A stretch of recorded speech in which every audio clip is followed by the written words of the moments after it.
এই ওয়াকফ বিল এমেণ্ডমেণ্টৰ সময়ত অসমৰ এজন সংসদে যি বক্তব্য দাঙি ধৰিলে যে ৰাস্তাতে নামাজ কৰিব দিব লাগে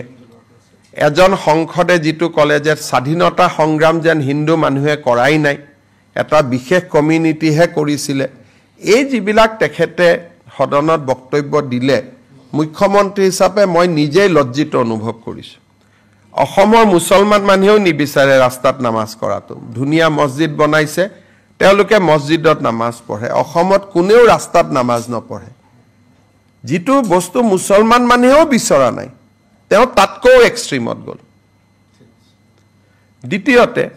স্বাধীনতা সংগ্ৰাম এনেকুৱা কৰিলে ভাষণত যেন মহাত্মা গান্ধী গোপীনাথ বৰদলৈ স্বাধীনতা সংগ্ৰাম কৰাই নাছিল গতিকে মই নিজে লাজ পাইছো গোটে দেশৰ মানুহবিলাকে মোক ফোন কৰিছে যে অসমৰ পৰা এনেকুৱাও এমপি হয় নেকি গোটে দেশৰ ওচৰত অসমে লজ্জা পাবলগীয়া হৈছে লাজ পাবলগীয়া হৈছে এনেকুৱা বিবৃতিৰ কাৰণে এই ওয়াকফ বিল এমেণ্ডমেণ্টৰ সময়ত অসমৰ এজন সংসদে যি বক্তব্য দাঙি ধৰিলে যে ৰাস্তাতে নামাজ কৰিব দিব লাগে এজন সংসদে যিটো কলে যে স্বাধীনতা সংগ্ৰাম যেন হিন্দু মানুহে কৰাই নাই এটা বিশেষ কমিউনিটিহে কৰিছিলে এই যিবিলাক তেখেতে সদনত বক্তব্য দিলে মুখ্যমন্ত্ৰী হিচাপে মই নিজেই লজ্জিত অনুভৱ কৰিছো অসমৰ মুছলমান মানুহেও নিবিচাৰে ৰাস্তাত নামাজ কৰাটো ধুনীয়া মছজিদ বনাইছে তেওঁলোকে মছজিদত নামাজ পঢ়ে অসমত কোনেও ৰাস্তাত নামাজ নপঢ়ে যিটো বস্তু মুছলমান মানুহেও বিচৰা নাই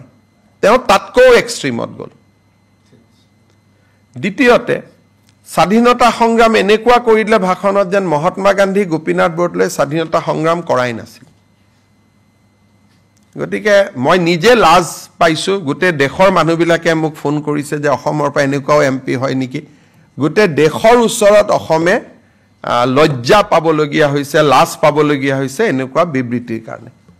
এই ওয়াকফ বিল এমেণ্ডমেণ্টৰ সময়ত অসমৰ এজন সংসদে যি বক্তব্য দাঙি ধৰিলে যে ৰাস্তাতে নামাজ কৰিব দিব লাগে এজন সংসদে যিটো কলে যে স্বাধীনতা সংগ্ৰাম যেন হিন্দু মানুহে কৰাই নাই এটা বিশেষ কমিউনিটিহে কৰিছিলে এই যিবিলাক তেখেতে সদনত বক্তব্য দিলে মুখ্যমন্ত্ৰী হিচাপে মই নিজেই লজ্জিত অনুভৱ কৰিছো অসমৰ মুছলমান মানুহেও নিবিচাৰে ৰাস্তাত নামাজ কৰাটো ধুনীয়া মছজিদ বনাইছে তেওঁলোকে মছজিদত নামাজ পঢ়ে অসমত কোনেও ৰাস্তাত নামাজ নপঢ়ে যিটো বস্তু মুছলমান মানুহেও বিচৰা নাই তেওঁ তাতকৈ এক্সট্ৰিমত গল দ্বিতীয়তে